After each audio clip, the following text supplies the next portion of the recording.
Maybe when the prince meets the bride. This is actually the moment when a conscious mind meets the soul. And this is a moment of knowing, when we become conscious of the needs of our soul. So if this doesn't happen in somebody's life, then this life doesn't have a meaning. It's meaningless life. Usually men reach the wisdom in an older age, not all the time, but usually. So but we people, we're supposed to live much longer than we usually live today. Why we live shorter lives? Because of unnatural food we eat and an unnatural way of living we live. So this is why we live shorter lives, and many people never reach actually this total wisdom. So many people ask me, what is the purpose of our life? Actually the purpose of our life is this, what we actually do in this moment. It's always this what we do in this moment. But I divide purpose of our life on primary and secondary purpose. Primary purpose of all living beings is to be in a present moment. For example, but we are not usually in these present moments. Why? Because we are always in the future.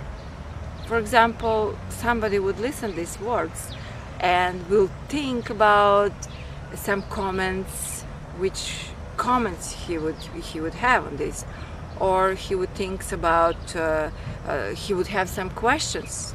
So he's not in this present moment and he's not absorbing these words I'm saying. So also we are not, when we eat, and if we don't feel the taste and the smell in the mouth, if we are not completely aware of the food in our mouth, then we are not in the present moment, we are already in our stomach.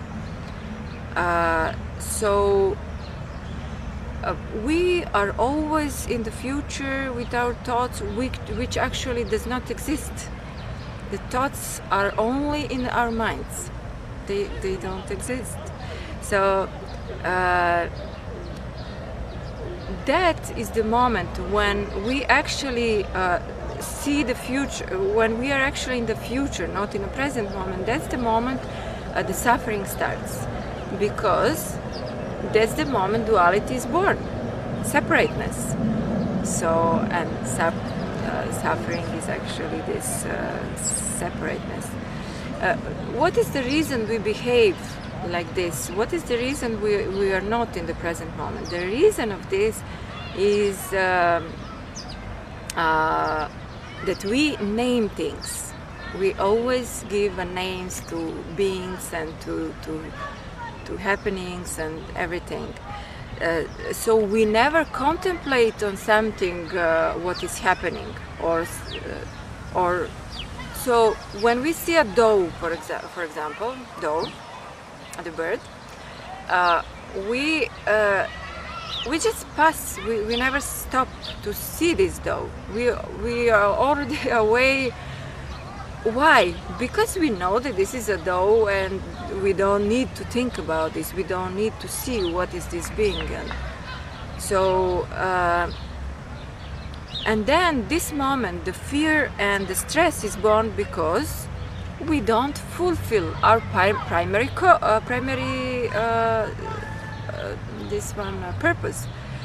We don't fulfill our primary purpose in this moment because we are not in a present moment. So the fear and stress and suffering comes out. And what we need to do? We need to stop naming things, and we need to really contemplate on every being, everything what is happening around us, to stop and to enjoy everything, to enjoy these beautiful beings, these beautiful meetings with the trees, with birds, with people, and become one with all of them. So what is happening when we are in a present moment? When we are in a present moment, we are connected to source. So that moment when we are connected to source, right thoughts are coming out. Our words become powerful, and also this noise in our head stops because then source is talking through us that moment. So how to be in a present moment? So sometimes happen something shocking, so we become immediately in a present moment, but this is very rare. And so how to become consciously in the present moment? What we need to do? We need to... Are you aware of your breathing? You know, the easiest way to become, to stop thinking noise in our head is to be aware of our breathing. So let's try.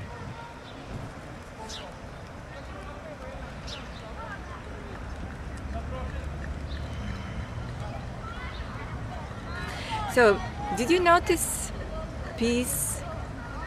Did you notice that you become relaxed and present, you know? Because we are attached to this breath which keep us in the body, which keep us present here and now.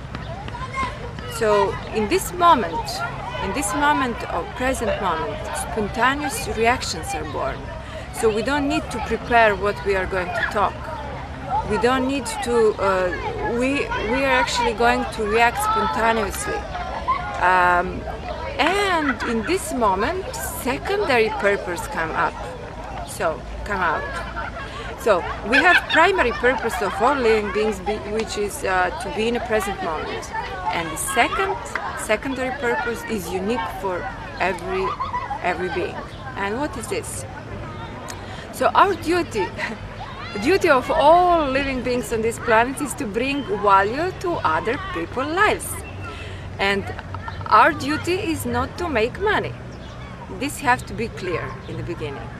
So if we calm ourselves and imagine that we have all money in the world we want, and what would we do in this moment if we have all money in the world? What is the thing we would like to have? What is the thing we would like to do? So this is our purpose. This is our purpose. And if this purpose is this what we want to do, if we have all money in the world, is also contributing to other people, this is actually our purpose, our secondary purpose. So if we want love, we have to give love. If we want respect, we have to give respect. If we want whatever we want, we have to first give this, and then we will receive. But always we have to be in a service of others, always. This is how universe is re-giving actually. So if we give something, universe will re-give. Talking about re-giving, we have to be aware of this, that we are not physical beings. This is very important. People always mix up this, that I'm Sladjana. So no, it's this is personality. We are not physical beings, we are spiritual beings in the physical body.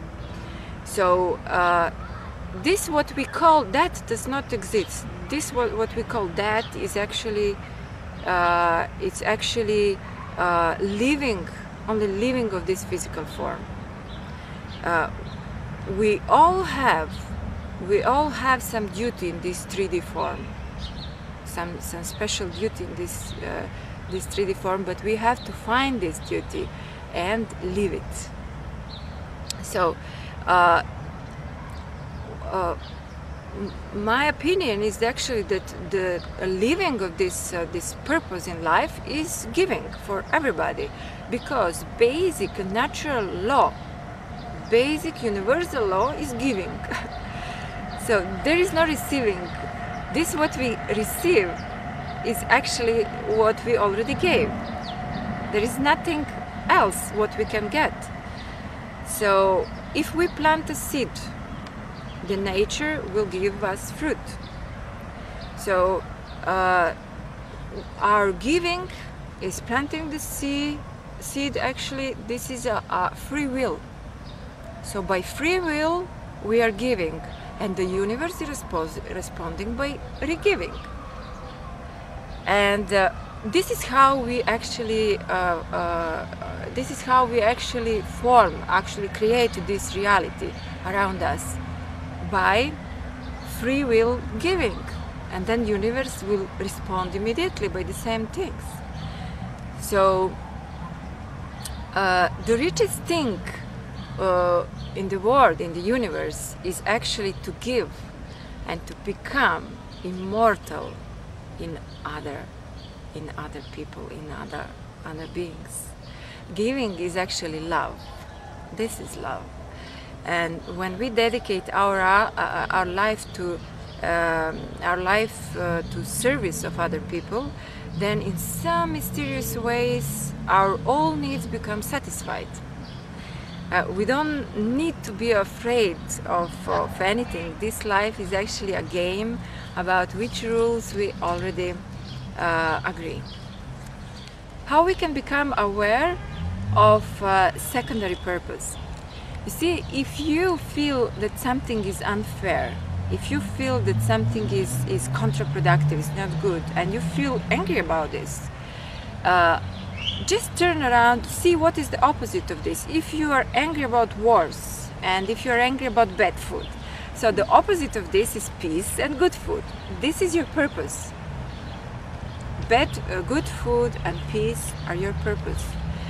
So also look at which people you are attracted at. If this what is attracting you to these people is actually something what you already have in you. So also you can recognize your secondary purpose if you don't put an effort in something what you do. If you do spontaneously, with full of life, with energy. Are you okay with the... Yes, please continue. Okay. So also talents are your purpose. So, but we have to also ask other people about our talents, because sometimes other people see sometimes better than we see. So start doing things about you're fascinated, the things also the things which people will benefit from.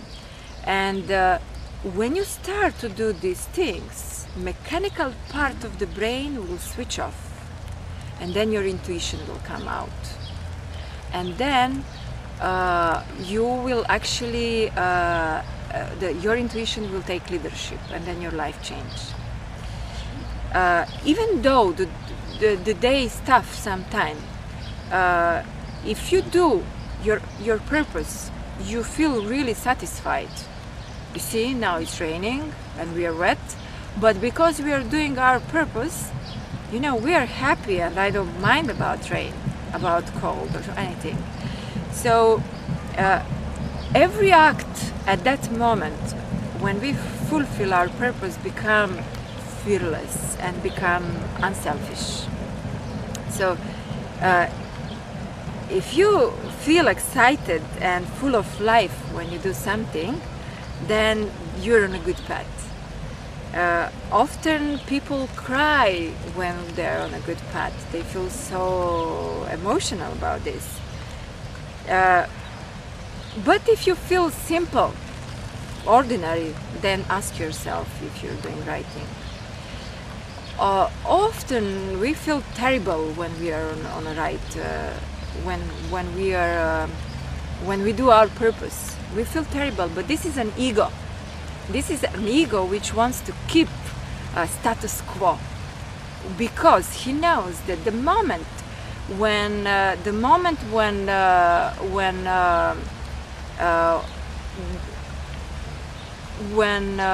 we start to do our purpose, the ego will disappear. So this is why he fights. So ego is personality which we receive constantly from other people all the time, and also accepting the norms from society, which society put on us. Ego is a story which we live with such and such personality, which we live with such a profession, character, and so on. Ego will always look on others, how they are going to fit into my story. So ego is the thing which separates us.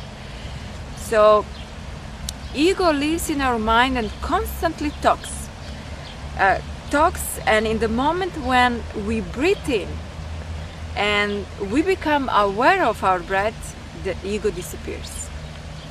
And breath, so let's breathe in and let's start our journey.